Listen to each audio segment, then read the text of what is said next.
করো শিক্ষার নামে দালালি বন্ধ করো উই ওয়ান্ট জাস্টিস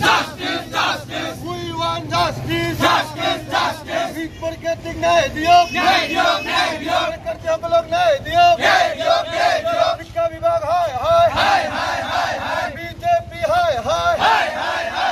আওয়াজ দো রাহুল গান্ধী জিন্দাবাদ কংগ্রেস পার্টি জিন্দাবাদ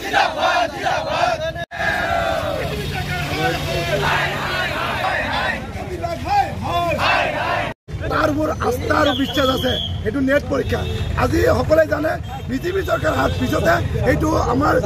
চাইলেঞ্জ আৰম্ভ হৈছে কেনেকৈ হ'ল সকলে জানে ইমান কষ্টৰ মাজতে পৰীক্ষা দিয়া দুখীয়া ছাত্ৰ ছাত্ৰীসকলত তাৰ ওপৰত ভৰসা নাইকিয়া হৈছে আজি সকলে জানে পৰীক্ষা পাতিছে এটা পৰীক্ষাতে আপোনাৰ 700 হল নহয় 720 কেনেকৈ আহিলে তাৰ ওপৰত আমাৰ সন্দেহ লাগি গৈছে অতি সোনকালে যি এই শিক্ষা বিভাগৰ দায়িত্ব আছে তাক পদত্যাগ কৰিব কৈছোঁ আৰু অতি সোনকালে এই ছাত্ৰ ছাত্ৰী পৰীক্ষাখন আগত পাতিব লাগে যদি পৰীক্ষাখন নাপাতে তেনেহ'লে আমি অসম ৰাজ্যিক নিশ্চয় তথা ধুবুৰী জিলা নিশ্চয় ইয়াতকৈ গণতান্ত্ৰিকভাৱে প্ৰতিবাদ কৰিবলৈ বাধ্য হ'ম যে আমাৰ ধুবুৰী জিলা NSSৰ উদ্যোগত আজি যি ইয়াত প্ৰতিবাদী কাৰ্যসূচী আমি পালন কৰিলোঁ এইটো পালন কৰাৰ এটাই উদ্দেশ্য হৈছে সৰ্বভাৰতীয় এটা পৰীক্ষা নিট পৰীক্ষা এইটো এটা বহুত দিন ধৰি দেখিছোঁ বহুত টাফ পৰীক্ষা হয় যিটো পৰীক্ষাত কাট অফ মাৰ্ক থাকে মাইনাছ মাৰ্ক থাকে এতিয়া এটা পৰীক্ষাৰ্থীয়ে যদি এটা কোৱেশ্যন ভুল কৰে তাৰ মাইনাছ মাৰ্ক হয় নিগেটিভ মাৰ্ক আহে এতিয়া দেখা গৈছে য'ত নিগেটিভ হৈছে ঠিকে কিন্তু মাৰ্কটো আকৌ হেৰি হৈছে গতিকে এটা চেণ্টাৰতে এনেকুৱা ৭০ জন ওলাইছে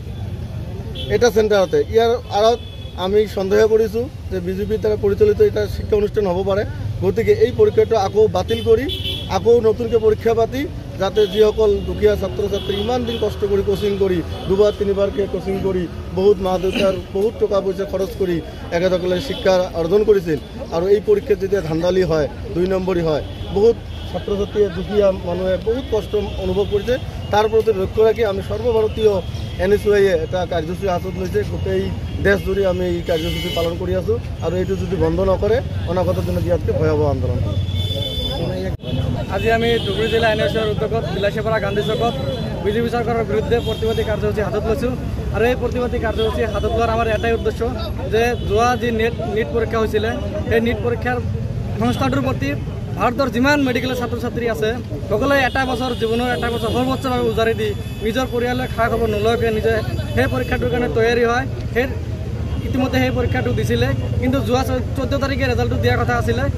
জুনৰ 14 তাৰিখে কিন্তু জুনৰ 14 তাৰিখে নিদি পেলাই আপোনালোকে যোনদিনা ভাৰতীয় মানে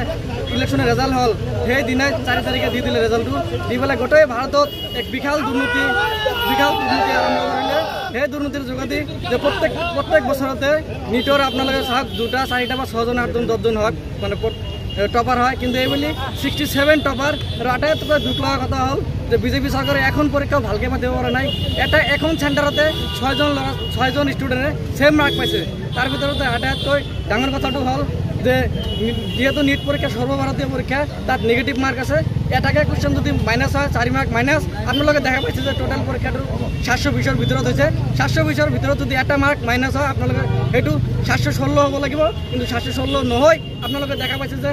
717 হৈছে 718 হৈছে 19লৈকে হৈছে কিন্তু এই চৰকাৰে সম্পূৰ্ণৰূপে ছাত্ৰ ছাত্ৰীসকলৰ লগত হেতালি খেলিছে নিট পৰীক্ষা এখন ভালকৈ পাতিব পৰা নাই সম্পূৰ্ণ দুৰ্নীতি কৰিছে এই বিজেপি চৰকাৰখন নাম মাত্ৰ এইবাৰ পাপৰৰ চৰকাৰ হৈছে আপোনালোকে দেখা পাইছে নাম মাত্ৰ চৰকাৰ হৈছে ভাৰতৰ গোটেই ভাৰতবাসীয়ে বিজেপি চৰকাৰৰ দুৰ্নীতি বুজি পাইছে ইতিমধ্যে আপোনালোকে দেখিছে তাৰ ফলাফল কেনেকুৱা হৈছে আৰু এই নিটৰ পৰীক্ষাতে আমি বিজেপি চৰকাৰক এটাই অনুৰোধ জনাইছোঁ যে বিজেপি চৰকাৰে নিটৰ ছাত্ৰ ছাত্ৰীসকলক ন্যায় দিব লাগিব আৰু এই নিটৰ পৰীক্ষাসমূহ আকৌ পুনৰাই পাতিবলৈ বিজেপি চৰকাৰক আমি অনুৰোধ জনাইছোঁ যদি বিজেপি চৰকাৰে আমাৰ দাবী তথা ভাৰতীয় যিমান ছাত্ৰ ছাত্ৰী আছে সকলোৰে দাবী যদি মানি নলয় আমি সৰ্বভাৰতীয় NSY অসম ৰাজ্যিক NSY আৰু ধুবুৰী জিলা NSYৰ লগতে আমি সমগ্ৰ ভাৰতবাসী একেলগে হয়ে বিজেপি সৰকাৰেৰ বিৰুদ্ধে আমি আৰ গণ আন্দোলন গড়ে তুলিম।